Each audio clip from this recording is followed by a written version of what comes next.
Hi guys, welcome to the Wrestling Retrospective, and in today's video I'm doing my predictions for NXT Heatwave 2025.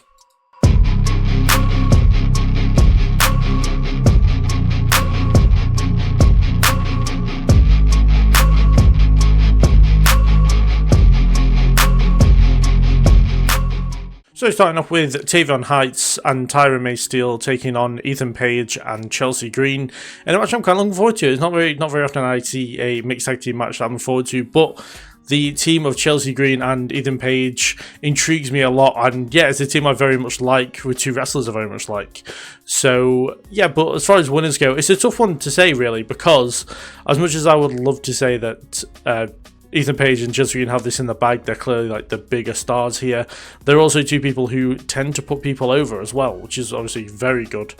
But also I can see it going down where, because this is non-title and because there's no jeopardy for the North American Championship, will they have Tavon Heights pin Ethan Page to then set up a championship match in the future, which again is something that WWE do very often. But for me, I'm going to back Chelsea Green and Ethan Page, and then Tavon Heights will get his title shot like a different way. But no, it's a match I'm actually looking forward to. I feel like it's going to be a very, very entertaining match. I don't think it's going to be one of the classics on the card, but yeah, I feel like from an entertainment standpoint, you know, Ethan and Chelsea have comedy as well as seriousness down to a T. So yes, say an unexpected match that I was looking forward to on this card. Following that, we have Hank and Tank defending the NXT Tag Team Championships against Darkstate, but we don't know which two members of Darkstate, and I assume that if they win, they'll probably do that a lot where they have the three-bird rule.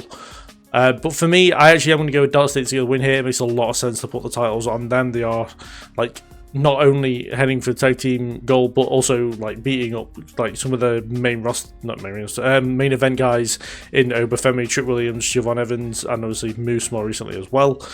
So yeah, they suggest to me that they're going to have the tag team titles and probably keep them for a while, because obviously they can cheat as a unit to keep the championships, and if they want to make them more of a threat just within NXT, putting the tag team titles on them was probably the best idea to do. But as I said, I can see them playing the three-bird rule 100%, and kind of we don't know which two members are going to defend the titles until the match happens itself, which is obviously a very smart way to go about it. But yeah, I felt like it's going to be a decent match. I'm not the biggest fans of Hank and Tank, so I feel like there's a bit of personal bias towards Darkstate here. But no, if you want to continue them as like one of the hotter things on NXT right now, putting the titles on them makes the most sense. Following that, we have a triple threat match to determine the number one contender for the NXT Women's Championship, and we have Keelani Jordan taking on Jada Parker and Lola Vice. And for me, this is an interesting one. I'm very much looking forward to see this match. All three women are absolutely brilliant in the ring, so I can imagine this is probably going to be one of the dark horses for match of the night. And as I said, I can't wait to see this one go down. As far as winners go, it's really tough. It really could be either one of them. You know, Jada Parker is in a very good position right now where she's incredibly over, and I feel like putting her back into the NXT Women's title scene really needs to be a necessity. Same with Lola Vice. She's been doing a lot of stuff with AAA. She's been given almost a lot of responsibility within WWE to go over to AAA and kind of show the NXT brand and the WWE brand like kind of what it's about in over you know what I mean, like over in America, I guess. But also, Keelani Jordan is arguably one of the better women's wrestlers on the NXT roster right now. So for me, I'm going to go with kind of with heart over head here. And I'm going to kind of choose my preferred option, which is going to be Jada Parker. But whoever wins this, I feel like they're going to put on an absolutely great match with Jacy Jayne. And I don't know, it feels like if we could have a situation where Jacy Jayne faces all three in a fatal four-way match, that would be awesome. But I said, I have to choose one, it's going to be Jada, but you know, we're in a very unique position here where whoever wins, the outcome's going to be great either way, which is obviously a very good position to be in.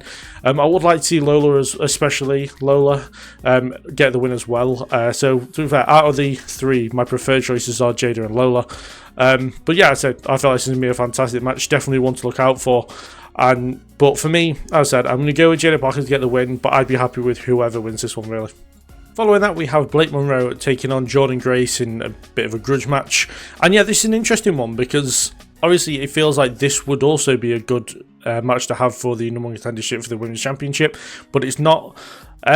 For me, I've got Blake Monroe to win no matter what. I feel like she is in the best position right now to get the win. She needs wins to kind of get up the card a bit. And also, It wouldn't surprise me, due to personal stuff for Jordynne Grace and Josh Gresham, that Blake Monroe takes out Jordynne after the match, maybe leaves her lying. She has to leave on a stretcher or something like that. They kind of writes off Jordynne Grace for a while so she can kind of be with Josh Gresham, who's unfortunately has some health issues recently. And it wouldn't surprise me if Jordynne Grace kind of returned on the main roster almost, and this is Jordynne Grace putting over Blake Monroe on her way out. Obviously, there has been a lot of talks of Jordynne Grace moving up to SmackDown very recently, and yeah, if I don't know, these rumours seem to be going on for a while, and it wouldn't surprise me if these are the rumours they're just keeping around for a little bit longer while they sort some stuff out with Blake Monroe and kind of putting her in a good position. But as I said, for me, absolutely Blake Monroe is going to win. She probably should be in the NXT Women's title scene very soon, as she's arguably a bit like a big fish in a small pond in NXT. I feel like she probably could have gone straight up to the main roster and it wouldn't have been an issue. No one really would have batted an eyelid. But yeah, I feel like she'll have a decent run in NXT, maybe win the NXT Women's Championship and then go up to the main roster maybe after WrestleMania. But yeah, for me, I said, as I've said multiple times, Blake Monroe is 100% winning this one. It's just I'm curious to see what they do with Jordynne Grace following this loss. After that, we have a triple threat match for the Knockouts Championship, where obviously defending champion Jacy Jayne is taking on Masha, Stamovich, and I don't want to say Dana Brooke, it's not Dana Brooke, Ash by Elegance in a triple threat match. And yeah, I feel like, again, this is a very interesting one. I do enjoy how WWE do triple threat matches nowadays. They're probably like the match in my opinion. I absolutely love when they do triple threats. And yeah, this is an interesting one with obviously a heavy TNA feel to it, and I feel like a very good way to show the improvements of Ashley Elegance since leaving WWE and kind of how her character has developed since then. Also, another opportunity for Masha Stamovich to show just how much of a great wrestler she is. And yeah, I feel like Masha Stamovich has been put in a position where kind of Jordynne Grace was like a year to 2 years ago when this partnership started, where it wouldn't surprise me when Masha's contract comes to an end with TNA, she ends up jumping over to WWE, because she is arguably, again, one of the better women's wrestlers in the world right now, and WWE are going to want to capitalize on that and bring her in. And Jacy Jayne continues to shock the world and defend these win and defend championships that no one would have even thought she would have probably a year ago. So yeah, it's a very interesting dynamic to the match. As far as the result goes, as much as I can see Masha Stamovich winning the title back, yeah, I'm going to go with Jacy Jayne to retain here. I'm going to start backing Jacy Jayne to win these matches, as I think the last 3 times I've had Jacy Jayne to lose championships, and she obviously hasn't. So yeah, I'm going to back Jacy Jayne on this one. I can imagine there's going to be some influence of the fatal variety, just because of the fact that there's no rules in a triple threat match. Obviously, I can imagine the Elegance brand will get involved as well, and maybe we'll see Lei Ying Lee and Zaya Brookside get involved on behalf of Masha Stamovich, so then it kind of comes back down to the 3 of them again. But no, it's a match again I'm very much looking forward to. I love triple threat matches at the minute, so yeah, I'm looking forward to this one, but I've got Jacy Jayne to keep the Knockout Championship for now. And finally, in the main event, we have Ober defending the NXT Championship against Javon Evans. And yeah, for me, this one, again, I'm going to go with what feels like an easy prediction, but I do have a reason for it, which is Ober will retain the NXT Championship here, and it's basically because I feel like Javon Evans is the person to win the NXT Championship from Ober. It's just not quite yet, and I feel like this match here, as well as the Stand and Deliver match, is going to start off a storyline where it's kind of Javon Evans as the plucky, happy-go-lucky babyface overcoming the dominant heel in Ober, and we kind of see this go all the way to Stand and Deliver next year, where like we don't keep them constantly fighting each other, but Javon Evans is then constantly trying to get back to the NXT Championship. Maybe they have another match nearer the end of the year, or maybe at the pay-per-view that's around Royal Rumble season, and then Javon Evans builds up again, challenges the Stand and Deliver, and wins the NXT Championship and becomes Mr. NXT, because that's kind of how I view him right now. I kind of see Javon Evans as the next kind of Johnny Gargano or Sami Zayn as the kind of Mr. NXT, and yeah, I feel like having this long played out storyline where Javon Evans cannot get the better of Ober until the kind of biggest show of the NXT year makes a lot of sense. So yeah, just based on that alone, I mean, like, knowing my luck, they probably won't go down that route, even though I feel like it'll be a great story and show that Javon can tell good stories as young as he is and as inexperienced as he is. Well, he says Ober Femi, but you know what I mean. And yeah, it kind of puts Ober in a position where he's kind of back to being that dominant heel like he was as North American champion. He start having kind of the kind of matches he was having as North American champion, where he's kind of taking on plucky baby faces and absolutely destroying them instead of taking on one half of a tag team, which really annoyed me for a while.